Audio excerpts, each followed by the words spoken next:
Hello दोस्तों, स्वागत है आपका आपके पसंदीदा प्लेटफॉर्म्स में।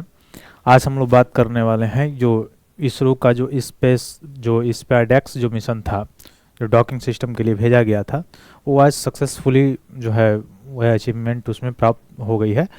तो इसके बारे में हम लोग देखेंगे क्या है स्पेसडेक्स मिशन और क्या डॉकिंग सिस्टम क्या होता है, क्यों ट्रायल किया गया था और किस लिए किया गया था। तो सबसे पहले हम लोग देखें, इससे पहले यानी भारत से पहले 3 और देश जो है इस पूरी सिस्टम प्रक्रिया को जो है पूरी कर चुके हैं। इससे पहले हम लोग थोड़ा सा जानने का प्रयास करेंगे डॉकिंग सिस्टम होता क्या है, क्योंकि डॉकिंग सिस्टम के बारे में अगर आप जान जाएंगे तो आपको पूर्ण रूप से जानकारी हो जाएगी आखिर ये मिशन क्या है और कौन कौन ऐसे देश हैं जो जिनको ये अचीवमेंट प्राप्त हो चुकी है पहले।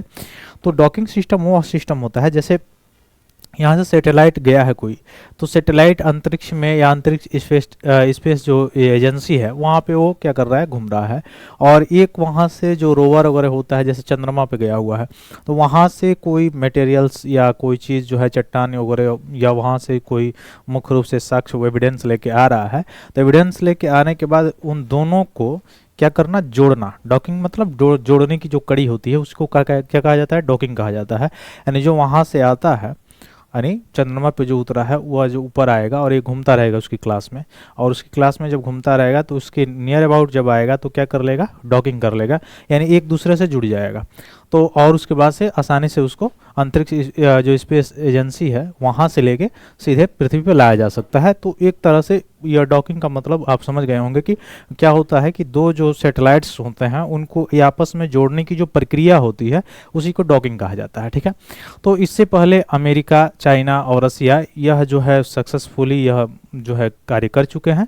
भारत जो है वर्ल्ड का चौथा ऐसा कंट्री बना है जो डॉकिंग सिस्टम जो इसरो के द्वारा लॉन्च किया गया था। आपको पता है 31 दिसंबर को, यानी पिछले वर्ष जो 2024 का जो लास्ट डे था, यानी 31 दिसंबर 2024 को लॉन्च किया गया था।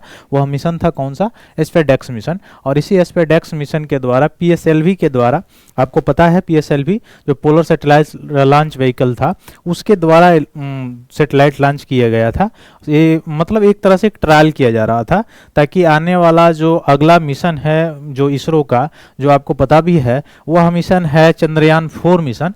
और वो चंद्रयान 4 मिशन में जो लोग जाएंगे वहाँ पे, क्योंकि उसमें जो है इसरो भेजने वाला है कुछ वैज्ञानिकों को, वहाँ पे वे लोग जाएंगे कुछ लोग और वहाँ से स्टडी करेंगे मून्स का, वहाँ से स्टडी करके कुछ एविडेंस लेके आएंगे। तो वहाँ का जो सैटेलाइट वो होगा, वो ये सैटेलाइट आगे ऑर्बिट में घूमता रहेगा और उसको जोड़ा जाएगा। जोड़ने के बाद फिर उसको पृथ्वी पे कैसे लाया जाए, तो वो उसके लिए एक ट्रायल चल रही थी।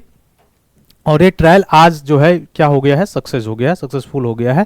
तो ये सक्सेस होने के साथ ही भारत जो है विश्व का चौथा बड़ा देश बना है जो इसरो के उपलब्धि मिली हुई है।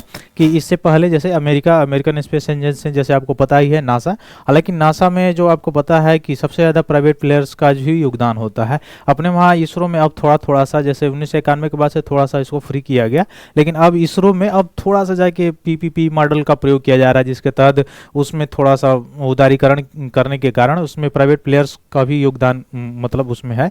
हालांकि जितना ही ज़्यादा इसमें विस्तृत किया जाएगा तो इसरो का केवल काम ये रहेगा सैटेलाइट लॉन्च करना। सैटेलाइट जितना जल्दी लॉन्च हो कर सके तो उससे उसको आर्थिक रूप से बढ़ावा मिलेगा। दूसरी चीज़ ये कहा जा सकता है कि प्राइवेट प्लेयर्स का अगर योगदान रहेगा तो रोजगार से संबंधित जितनी भी चीज़ें हैं या टेक्नोलॉजी से, जैसे केवल इसरो का काम रहेगा सैटेलाइट लॉन्च करना, बाकी जैसे उसका व्हीकल्स को बनाना या सैटेलाइट को बनाने की जो प्रक्रिया हो, वो सब प्रक्रिया अलग अलग जो प्राइवेट कंपनीज हैं वो अगर कर रही हैं तो उससे ये होता है जो सरकार पर एक राजकोषीय भार जो होता है वो भी कम होता है। और दूसरा चीज कि प्राइवेट प्लेयर्स अगर भाग लेते हैं तो एफडीआई के माध्यम से या अन्य माध्यमों के द्वारा उसमें निवेश भी होता है, निवेश बढ़ता है, अर्थव्यवस्था बढ़ती है, रोजगार भी बढ़ता है। और साथ साथ जो समय इतना लगता है गवर्नमेंटेड जो स्कीम्स होती हैं उसके तहत जो जितना ज़्यादा टाइम पीरियड ज़्यादा लगता है वो कम टाइम में उसको सक्सेसफुली लॉन्च किया जा सकता है। यानी इसमें जो मल्टीपल टाइम है उसका प्रयोग किया जा सकता है, यानी टाइम की जितनी ही बचत होगी उतना ही ज़्यादा इसरो को और ज़्यादा आप मजबूत होते हुए देख सकते हैं। तो धीरे धीरे इसमें प्रयास गवर्नमेंट कर रही है पीपीपी मॉडल अपनाने की तरफ से। तो और जैसे आपको पता भी है कि नासा प्रयोग करता है, उसमें जो स्पेस एक्स जो है कंपनी जो एलन मस्क साहब की है, तो वहाँ से इसके लिए वहाँ पे बहुत ज़्यादा प्राइवेट जो प्लेयर्स हैं वहाँ की योगदान रहता है। तो अमेरिका पहले, उसके बाद से चाइना, उसके बाद से रसिया, ये तीनों देश पहले ये मिशन को जो है पहले से ही अचीव कर चुके हैं। जो इसरो है यानी भारत की जो स्पेस एजेंसीज है, जिसकी स्थापना 1969 में हुई थी 15 अगस्त को, आपको पता भी होगा। तो यहाँ से ये क्या हुआ है, विश्व का चौथा बड़ा देश बना है भारत इसके तहत, यानी इसरो ये बहुत बड़ा अचीवमेंट प्राप्त किया है। अब आपको जैसे मेन से रिगार्डिंग अगर प्रश्न पूछेगा यूपीएससी या यूपीपीसीएस से, तो स्पेस टेक्नोलॉजी से संबंधित प्रश्न पूछ सकता है। अगर प्रीलियम से यहाँ से प्रश्न उठ सकते हैं, तो उठ सकता है स्पेस डेक्स मिशन है क्या, या क्यों इंपॉर्टेंट है, ये सारी चीज़ें, कौन कौन से इसमें जो व्हीकल्स है वो गए थे, या सैटेलाइट का मुख्य रूप से नाम क्या था, भारत कौन सा देश बना है, ये आपसे पूछे जा सकते हैं। तो आशा करते हैं सारी चीज़ें आपको स्पष्ट रूप से समझ में आ गई होगी। और ये याद रखिएगा कि उस समय 31 दिसंबर को जब लॉन्च किया गया था, तो उस समय सक्सेस नहीं था, ऐसा कहा जा रहा था कि भारत चौथा देश बन जाएगा।